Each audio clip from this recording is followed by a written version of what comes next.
उपस्थित हमारे मंत्री मंडल के साथी, हम लोगों के पुराने राजनीतिक साथी, हमारे जनता दल यूनाइटेड में जब हमारे साथ थे तो पूरा बिहार का भ्रमण हम लोगों ने कई बार साथ किया था। भाई मंटू सिंह जी, बिहार राज्य नागरिक परिषद के हमारे साथ चल रहे महासचिव भाई छोटू सिंह जी, जिला के विसूत्री के उपाध्यक्ष और जनता दल यूनाइटेड के जिलाध्यक्ष सम्मानित आफ्ताब आलम राजू जी, बीजेपी के हमारे सम्मानित जिला के अध्यक्ष भाई रंजीत सिंह जी, एलजेपीआर के जिला के अध्यक्ष श्री रोबिन सिंह जी, जिला परिषद अमनौर के हमारे नौजवान साथी पप्पू सिंह जी, निरंजन शर्मा जी, जिलाध्यक्ष महिला मोर्चा की श्रीमती नीलम देवी जी, मंडल के हमारे भारतीय जनता पार्टी के अध्यक्ष सम्मानित श्री नीरज सिंह जी, जदयू के सम्मानित प्रखंड के अध्यक्ष श्री लाल बाबू पांडे जी, श्री हरिंदर सिंह जी, श्री सुचिंदर जी, दरारा के सम्मानित मुखिया श्री दिलीप सिंह जी,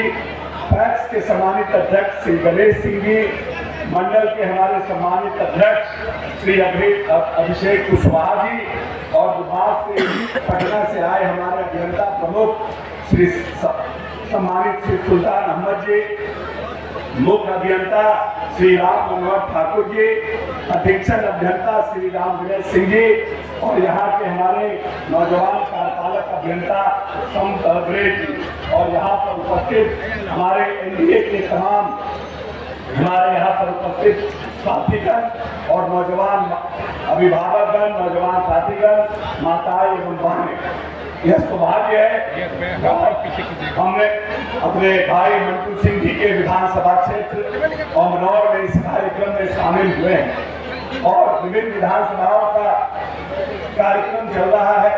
ये आज हमारा 25वां विधानसभा है जिसमें हम आज विभागीय कार्य को लेकर आपके बीच आए हैं और इसके माध्यम से हम आप सबको यह बताना चाहते हैं कि लोग जो राजनीतिक दल के लोग हैं, क्योंकि प्रजातंत्र और लोकतंत्र में विचारधारा सबसे मजबूत होनी चाहिए और विचारधारा ही महत्वपूर्ण है और हमारे पूर्वजों ने संविधान में यह प्रावधान किया है, चाहे 100 बीघा का जोतदार हो, चाहे वह एक बिहारी मजदूर हो, सबको एक मत देने का अधिकार है और एक मत से आप सरकार बनाने और बिगाड़ने का काम करते हैं। पिछले 20 वर्षों से आपके प्यार और आशीर्वाद से माननीय नेता नीतीश कुमार जी इस बिहार को चलाने का काम कर रहे हैं और आपके प्यार से, आपके आशीर्वाद से उन्होंने बिहार के सूरत को पूरी तरह से बदलने का काम किया है। जब नीतीश कुमार इस बिहार में आए थे आपके प्यार और आशीर्वाद से, तो यह बिहार मात्र 24,000 करोड़ के बजट का बिहार था, मात्र 24,000 करोड़ का बजट और अपने 20 साल के अथक प्रयास से, अपने वित्तीय प्रबंधन से, अपने दूरदर्शी सोच से माननीय नेता ने इस बिहार को 3,18,000 करोड़ के बजट का बिहार बनाने का काम किया और इस प्रदेश की मूलभूत संरचना को बदलने का काम किया।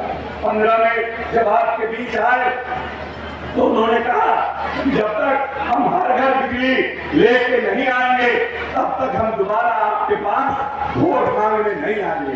लोगों को आश्चर्य लगता था कि यह कैसे संभव है कि जिस बिहार में 700 मेगावाट बिजली की खपत होती है वहां पर कैसे हर घर बिजली पहुंचाने का काम करेंगे। लेकिन माननीय नेता ने हर घर बिजली पहुंचाने का काम किया और आपको जान के प्रसन्नता होगी कि 2005 में पूरे बिहार में मात्र 368 बिजली के सब स्टेशन थे और आज नीतीश कुमार के अथक प्रयास से 1260 बिजली के सब स्टेशन लगाने का काम माननीय नेता ने किया है। इस प्रदेश में मात्र 2005 में 35,746 ट्रांसफार्मर थे और आज लगभग 3,50,000 ट्रांसफार्मर लगा करके जो लोग नेता को वोट करते हैं उनके घर में भी, और जो लोग नेता को वोट नहीं करते हैं उनके घर में भी बिजली लगाने का काम किया है। और बिहार में जो 700 मेगावाट बिजली का खपत था, आज 8000 मेगावाट बिजली खपत करने का काम बिहार कर रहा है। और बिहार को पूरी तरह से माननीय नेता ने बदलने का काम किया है।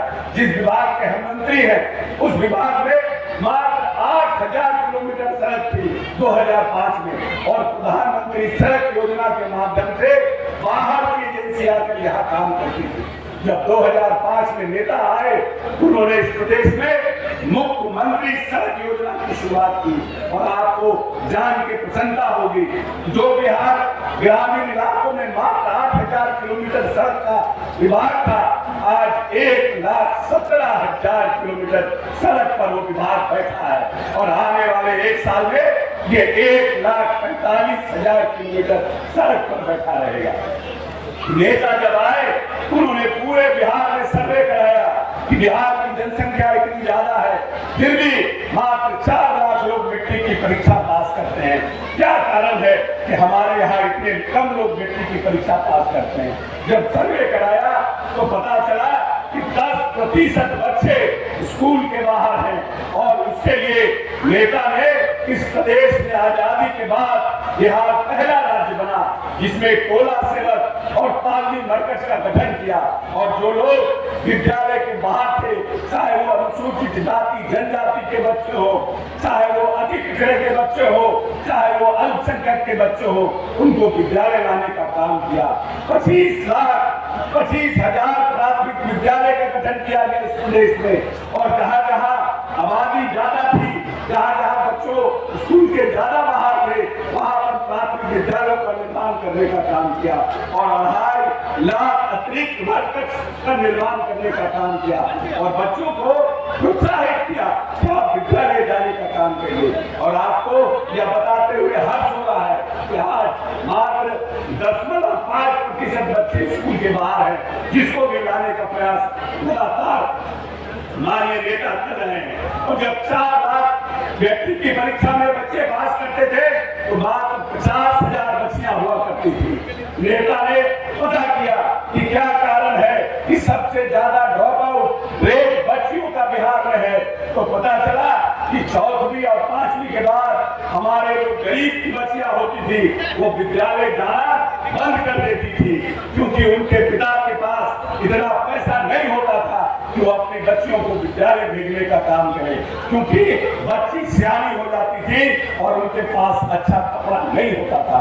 हिंदुस्तान की आजादी में 75 साल की आजादी में नीतीश कुमार पहला नेता हिंदुस्तान में पैदा लिया जिसने बच्चियों के लिए पोशाक योजना की शुरुआत की, साइकिल योजना की शुरुआत की और बच्चियों को विद्यालय लाने का काम किया। और कहा जो बच्चियां मैट्रिक पास करेंगी उनको 10,000 रुपया, जो बच्चियां +2 पास करेंगी उनको 15,000 रुपया, और जो बच्चियां ग्रेजुएशन पास करेंगी उनको 50,000 रुपया देने का काम क्या सरकार करेगी। और आज आपको जान के प्रसन्नता होगी, आज 18 लाख बच्चे मैट्रिक की परीक्षा पास करते हैं, उसमें 9,50,000 हमारी बच्चियां हैं। आधी से ज्यादा आबादी बच्चियों की मैट्रिक की परीक्षा पास कर रही है। जो नेता बड़ा होता है, जिसको दूरदर्शिता होती है, जो चाहता है कि हमारा आने वाला वंशज, हमारे आने वाली पीढ़ी, हमारे आने वाली संतति शिक्षा प्राप्त करे। और जो बिहार का गौरवशाली इतिहास था, जहाँ पर विक्रमशिला और नालंदा जैसे विश्वविद्यालय होते थे, याद कीजिए ये वही बिहार है जहाँ अफगानिस्तान से लेकर बांग्लादेश तक हिंदुस्तान को राज करने वाला बिहार था। और बिहार का मौर्य साम्राज्य का राजा सम्राट अशोक ने अखंड भारत का सपना देखा था और इस हिंदुस्तान को सोने की चिड़िया बनाने का काम किया था। लेकिन कुछ लोग थे जो लोग बीच में इस प्रदेश में आए और हिंदू मुस्लिम अगड़ा पिछड़ा करके इस बिहार को कुट्टी कुट्टी काट करके बांटने का काम किया। जब नेता को यह बिहार मिला था तो यह बिहार 118 नरसंहार का बिहार था।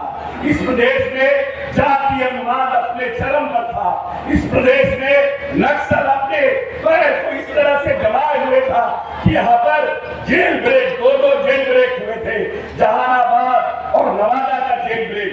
नक्सल अपना पैर इस तरह ऐसे फैला लिया था कि रात में कोई औरंगाबाद रोहतास से लेकर के जमुई नवादा के इलाके में लोग कोई अपने घरों में खेती नहीं करते थे।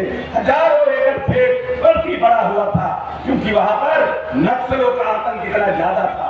लेकिन जब नेता आए तो इस प्रदेश में न सिर्फ लॉ एंड ऑर्डर को ठीक किया, बल्कि 20 साल के अपने कार्यकाल में एक भी दंगा इस प्रदेश में नहीं हुआ, एक भी नक्सल उत्पाद इस प्रदेश में नहीं हुआ, और एक भी नक्सलवाद इस प्रदेश में जाति और नाम के नाम पर नहीं हुआ।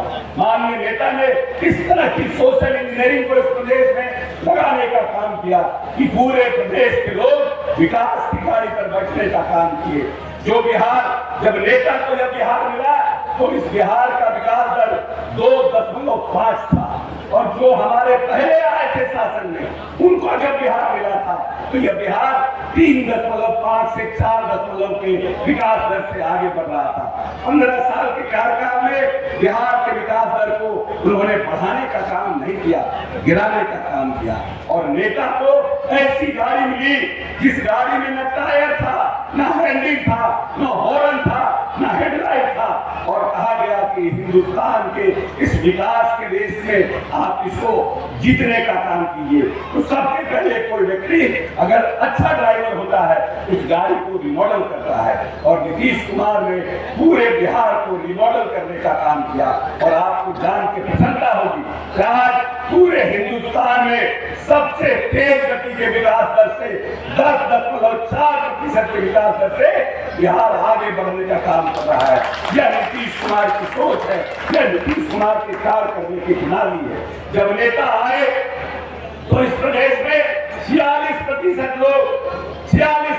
लोग लगभग आधी आबादी गरीबी रेखा के नीचे रहने का काम करती थी। और आज जब हमारा देश का इंडियन इकोनॉमिक सर्वे और प्लानिंग कमीशन ने जो रिपोर्ट दिया है, 16% बच्चे लोग जो है वो गरीबी रेखा से नीचे रह गए हैं। आज इन पर भी हमें काम करने की जरूरत है।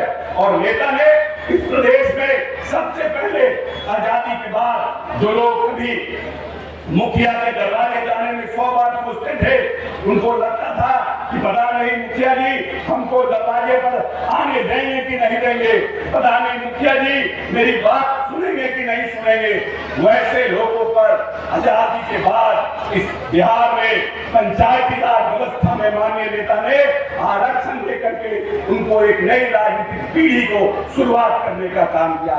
वैसे लोग एकल पद पर आरक्षण लिया जो जीवन में कभी मुखिया का सपना नहीं देखते थे, जिला परिषद का सपना नहीं देखते थे, उनको माननीय नेता ने इस प्रदेश में राजनीतिक एक नई राजनीतिक पीढ़ी को जन्म देने का काम किया।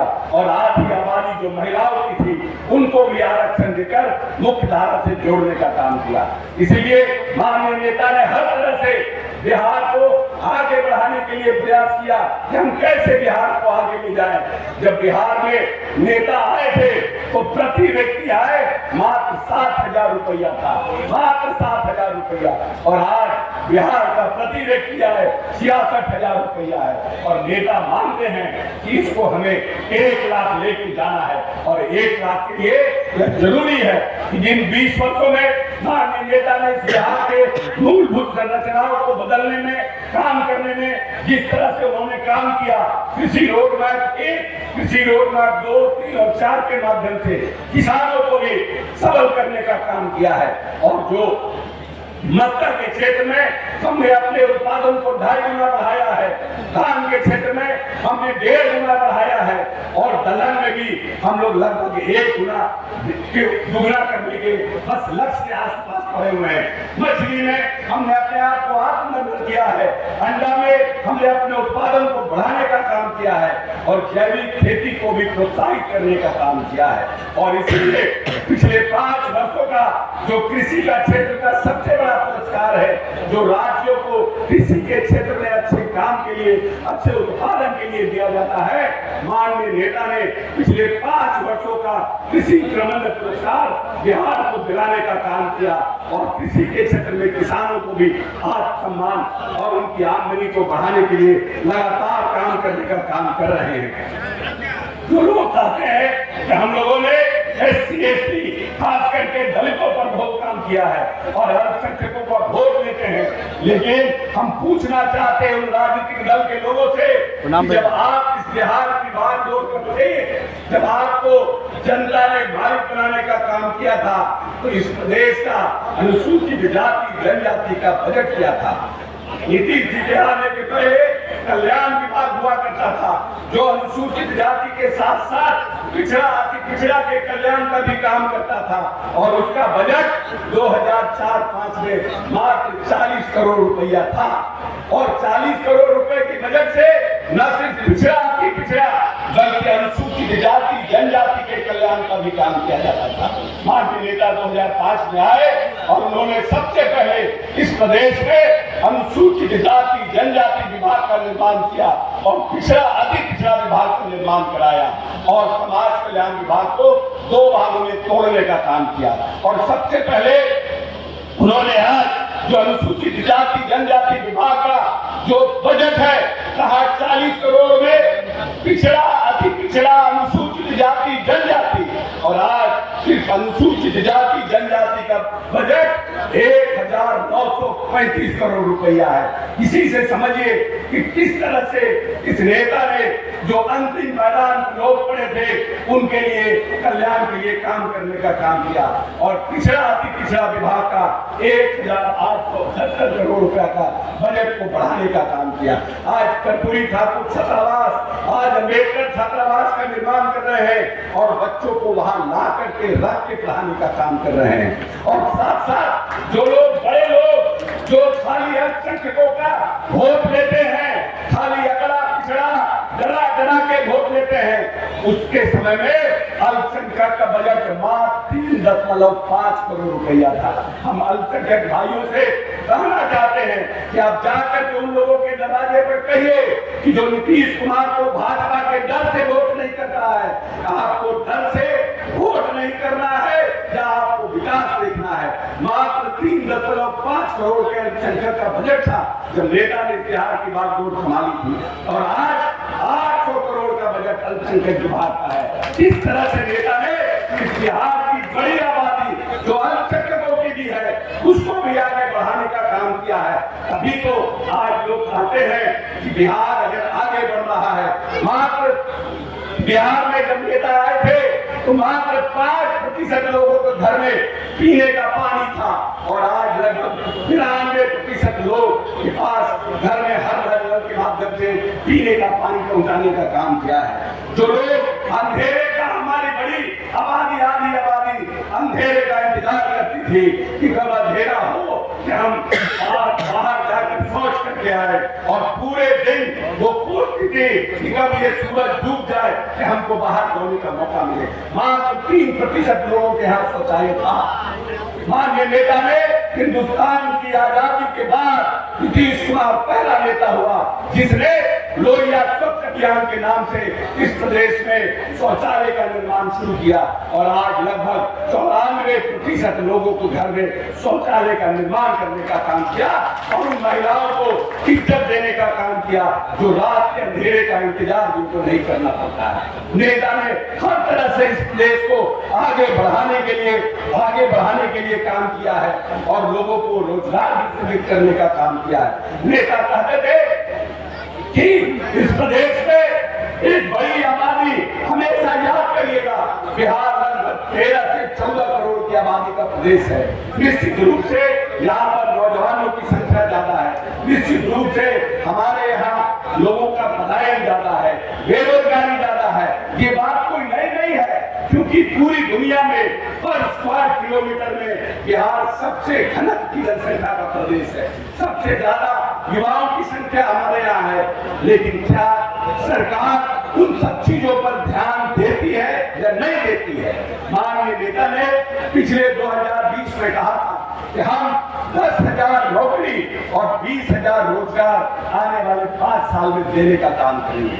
और आपको जान के यह प्रसन्नता होगी कि लगभग 12 लाख नौकरी के सरकारी नौकरी को हम लोग देने में सक्षम हो पाए हैं और लगभग 35 लाख रोजगार हम लोगों ने क्रिएट किया है।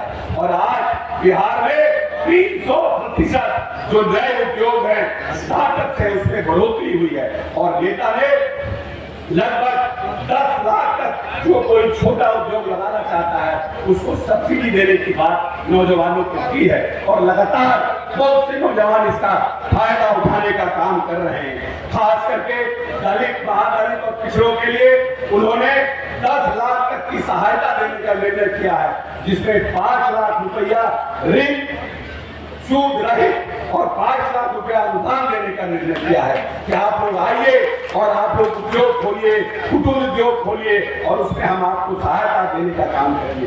एक तरफ की सरकार थी जो इस बिहार में चरवाहा विद्यालय बनाने का काम कर रही थी। सोच और विचारधारा महत्वपूर्ण होता है।